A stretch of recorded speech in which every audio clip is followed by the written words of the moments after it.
बिस्मिल्लाहिर्रहमानिर्रहीम। दो दोस्त थे, दोनों में ऐसी दोस्ती कि हर राज मालूम था और इनमें से एक था कि वो जलती आग में अपना हाथ डालता तो उसके हाथ पर आग असर न करती। दूसरे दोस्त ने उससे पूछा तो उसने ये कहकर बात टाल दी कि ये बहुत लंबी दास्तान है, फिर कभी बताऊंगा। दोस्त के इसरार पर इसे बताने लगा, कहने लगा कि तुझे तो मालूम है कि अल्लाह ने मुझे मालो दौलत, शोहरत और ताकत और हुस्न सब कुछ दिया है। जब मैंने जवानी की दहलीज पर पांव रखा तो मैं बहुत ही खूबसूरत था। एक रात मैं अपने घर के बाला खाने में टहल रहा था। मैंने देखा कि सामने घर के बाला खाने में एक बहुत ही खूबसूरत लड़की टहल रही थी। चांद की रोशनी में उसका चेहरा चमक रहा था। मैं उसे देखते ही दिल दे बैठा। मैंने उससे कहा कि मैं तेरे कदमों में दौलत के अंबार लगा दूंगा, लेकिन तू वो कर जो मैं चाहती हूँ। लेकिन वो नहीं मानी। मैंने दिन रात एक कर दिए इसे कायल करने में, लेकिन वो ना मानी। और मानती भी कैसे, उसकी परवरिश एक नेक घराने में हुई थी। फिर ऐसा हुआ कि उसकी शादी एक गरीब और मजदूर घराने में हो गई। शादी के कुछ साल बाद उसके 3 बच्चे भी हो गए। सब यूं ही चलता रहा कि ऐसा हुआ कि शहर में कहत साली का समा हो गया।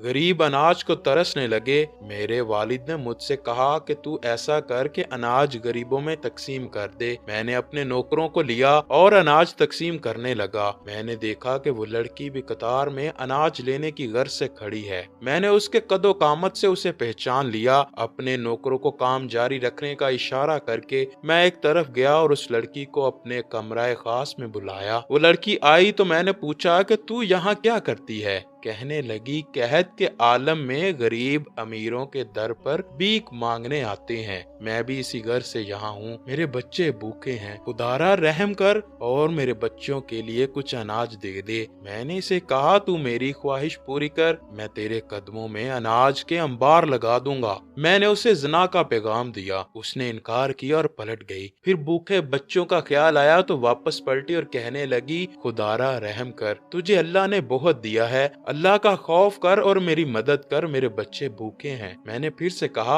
मेरी ख्वाहिश पूरी कर, मैं तेरी हर ख्वाहिश पूरी करूंगा। वो फिर से कहने लगी, ऐसा मत कर, रहम कर, अल्लाह का खौफ कर और मेरी मदद कर। मैंने फिर वही बात दोहराई। वो वापस पलट गई। फिर से बच्चों के लिए ममता जागी। आखिर माँ थी, क्या करती, बच्चों की तकलीफ ना देख सकी। फिर से पलटी और मेरे पास आई और सवाल करने लगी। मैंने फिर कहा, अगर मेरी ख्वाहिश को पूरा करोगी तो सब मिलेगा, अगर नहीं करोगी तो सबको सब मिलेगा, लेकिन तुम्हें कुछ नहीं मिलेगा। एक तरफ इज्जत और आबरू, दूसरी तरफ ममता। वो मजबूर थी। वापस बच्चों के पास गई तो बच्चों ने कहा, माँ या तो हमारा गला घोंटते या हमारे लिए खाना ले आ। ये सुनकर माँ का कलेजा फट गया। दिल में सोचा कि गुनाह करके बच्चों की भूख मिटा देती हूँ, फिर तौबा कर लूंगी। ये सोचकर वो वापिस आई। आकर कहने लगी, खुदारा रहम कर, मेरी मदद कर, मेरे बच्चे भूखे हैं, अल्लाह के कहर से डर और गुनाह से बच। मैंने वही जवाब दिया। अभी वो कहने ही वाली थी कि मैं राजी हूँ, फिर उसके दिल में अल्लाह का खौफ आया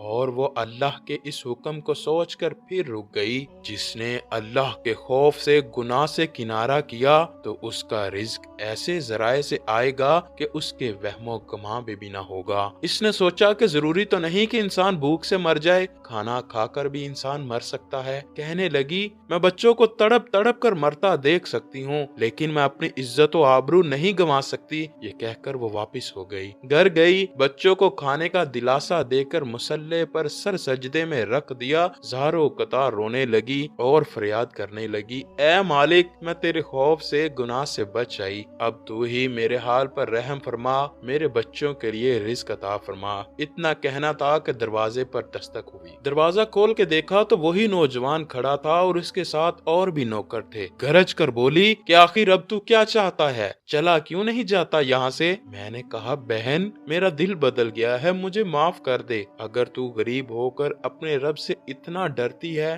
और अपनी इज्जत की इतनी हिफाजत करती है तो मुझे अमीर होकर कितना डरना चाहिए। मुझे माफ कर दे, आज से तू मेरी बहन है। ये कहकर मैंने उसे उसके बच्चों के लिए अनाज पकड़ाया। अनाज लेकर उसने आसमान की तरफ देखा, हाथ बुलंद किए اور دعا کی، اے میرے رب، اگر یہ شخص اپنے قول میں سچا ہے تو میری تجھ سے دعا ہے کہ اس پر دنیا و آخرت کی آگ کو حرام کر دے۔ بس اس دن سے لے کر آج تک مجھے دنیا کی آگ کچھ اثر نہیں کرتی، اور امید ہے کہ آخرت میں جہنم کی آگ بھی مجھ پر کچھ اثر نہیں کرے گی۔ عورت اگر سنور جائے، اللہ کے ڈر سے اپنے دامن کو گناہ سے بچا لے، تو اس کی دعا میں اتنی تاثیر ہوتی ہے کہ جس کے لیے دعا کر دے اس پر دنیا اور جہنم کی آگ حرام ہو جاتی ہے۔ اے میری قوم کی بیٹیوں، اٹھو اور عزم کرو، سیدہ فاطمہ الزہرا سلام اللہ علیہ کی کنیز بنو، حضرت عائشہ صدیقہ رضی اللہ تعالیٰ عنہ کا کردار اپناؤ، ام کلثوم رضی اللہ تعالیٰ عنہ کا کردار اپناؤ، تاکہ دنیا دیکھے اور کہے کہ اگر 1400 صدیوں بعد کی بیٹیوں کا اس قدر پاک دامن ہے اور اتنا پاک کردار ہے، تو نبی صلی اللہ